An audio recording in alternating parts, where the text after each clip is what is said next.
A Milwaukee therapist is accused of sexually exploiting his clients. Now, a FOX 6 investigation raises serious questions about how he got a counseling license in the first place. FOX 6 investigator Brian Polson uncovers a disturbing series of arrests and the legal obstacles that may have kept the state's licensing agency in the dark. At first glance, you may not notice, but look close and you'll see what was left of James Kopening's fingertips when a grenade exploded in his hand and sent him down the path to an opiate addiction. It's like your body needs it. You're sick without it, withdrawals. Only this is not a story about Kopening's recovery. I'm Mr. Ramsey. But about the man who was supposed to help him along the way. They came into the clinic and arrested him. Can you explain that? George Ramsey is a licensed professional counselor and a clinical substance abuse counselor with master's degrees in counseling and psychology, a PhD in theology. Lord, we thank you for peace upon this family. And according to family and friends, a high degree of integrity, responsibility, and ambition. George was... That is not. He was a piece of... Whew. The man Kopening remembers from his group therapy sessions at the now shuttered offices of Achievement Associates in Milwaukee. Discharge, get out! Get out of here! But it's what the counselor is accused of doing to his female clients that could not only cost him his license, it could land him in prison. We're set for final pretrial today.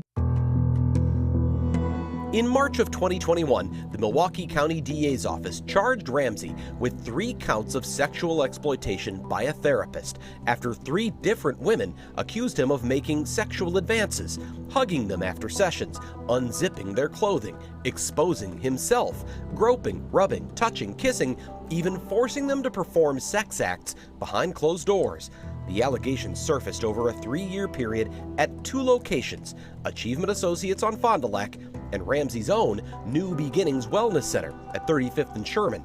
But the DA did not file charges until one of the women said she feared for her life when Ramsey opened a desk drawer and showed her a gun. We know that is a power relationship. Ian Henderson is policy director for the Wisconsin Coalition Against Sexual Assault. People use their positions of power not only to access victims as a means of accessing victims, they also exploit that power and the trust relationship as a means of avoiding detection. By the time Ramsey applied for his first counseling license at the age of 46, he'd already accumulated some hefty baggage, including more than a dozen criminal arrests, at least 4 of which led to felony convictions, from strong-armed robbery in California at age 24 to escape from custody in Milwaukee at 35 and illegal possession of a gun at 43. I don't see how a convicted felon is a licensed therapist. Kopening says Ramsey would brag in sessions about his own history of drug addiction. Me and my boys used to kick it, we go get some crack, and,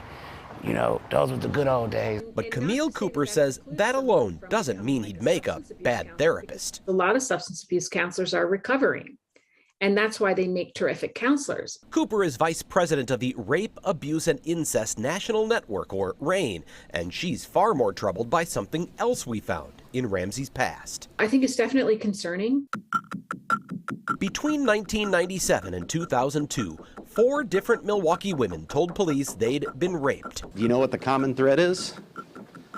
You were arrested for all 4 of them. A 25-year-old prostitute, 25-year-old homeless woman, 47-year-old acquaintance, and 38-year-old childhood friend all told Milwaukee police Ramsey sexually assaulted them. 2 say he was armed with a knife.